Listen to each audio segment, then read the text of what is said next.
With U2 refusing all requests for interviews these days, Rapido decided instead to look into the little matter of the curious cult phenomenon of the Joshua Trio. Also from Dublin, the Joshua Trio are roughly to U2 what Led Zeppelin are to Led Zeppelin. That is to say, they claim that the mighty Bono came to them in a flaming vision as the new savior of the world and told them to go forth and spread the gospel according to U2.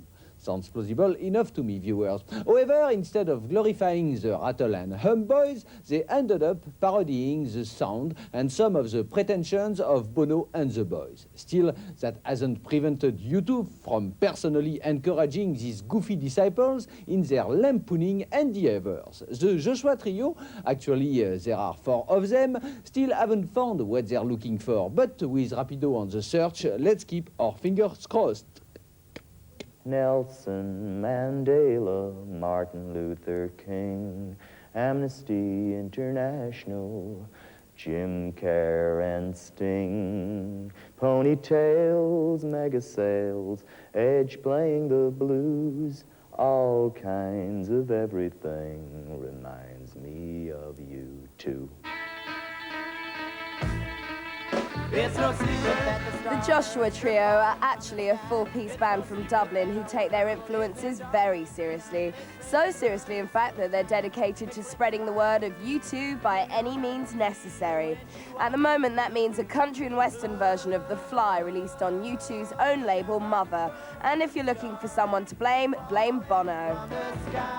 Yes, I do. Well, I mean, in the Dreams, I mean, it was his idea. I mean, you know, he said, he tells me in the Dreams, yes, Paul, you're doing good work.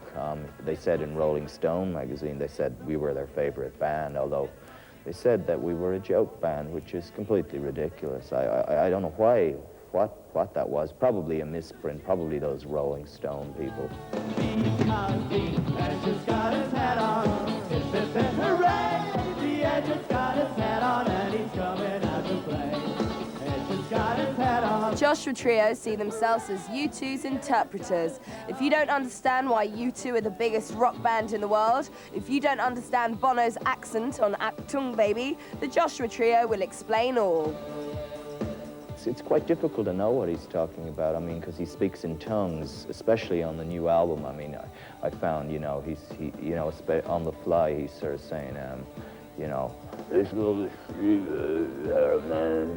you know, so, but I just go along, you know. I mean, it's difficult sometimes, but that's the message. I mean, the only message, I don't have any messages of my own. I'm just the vessel for their words, you know. Fly in the buttermilk shoe, fly shoe. Fly in the buttermilk shoe, fly shoe. Fly in the buttermilk shoe, fly shoe. Skip to Maloo, my dog. But Joshua Trio are not a tongue-in-cheek band. As the group's leader Paul always points out, you can't sing with your tongue in your cheek. They also have some very serious matters to deal with. I read in Select magazine, Bono had said that he was really scared. It's hard to think that Bono would be scared, but he said that sometimes he thinks people will never dance to a U2 record. He has this great fear of going into a disco and a U2 record going on and everybody sitting down. Well, we sort of thought, God, we better help out the guy here, and so we did a right old knees up, you know. There'd be no sitting down with our version, I can tell you that. It's no secret that the stars are falling from the sky. When Achtung Baby went on sale in Dublin, the Joshua Trio made sure that nobody sat down by performing their own version to the U2 fans. As far as other rock fan bands are concerned, the Joshua Trio reckon that Led Zeppelin have got it all wrong. I really believe Elvis would have been more fond of U2 than Led Zeppelin, you know, because, I mean, Led Zeppelin are the devil's music after all. I mean, this Stairway to Heaven is something they're never going to see, except when they're on the slide down of it, of course. I think Elvis would have had a lot more time for U2, but I believe Church Elvis is a good man, but I think maybe, you know, there's something wrong there.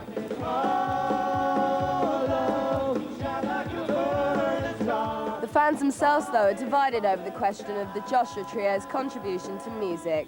Perhaps the band have been doing their job too well, because some even think they're better than U2. And I think it's really healthy when a band like this come along and send up a big band like U2, but they don't do it in a nasty way. It's funny. No, I think it's really funny the way they do all their songs in just every other style. Joshua Trio, that's not music, it's cabaret for me. If only U2 were as good as the Joshua Trio, how much better music would be these days. This is the word of U2, and the response?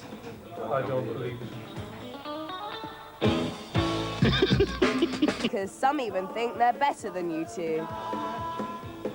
And I think it's really healthy when a band like this come along and send up a big band like U2, but they don't do it in a nasty way. It's funny. No, I think it's really funny the way they do all their songs in just every other style.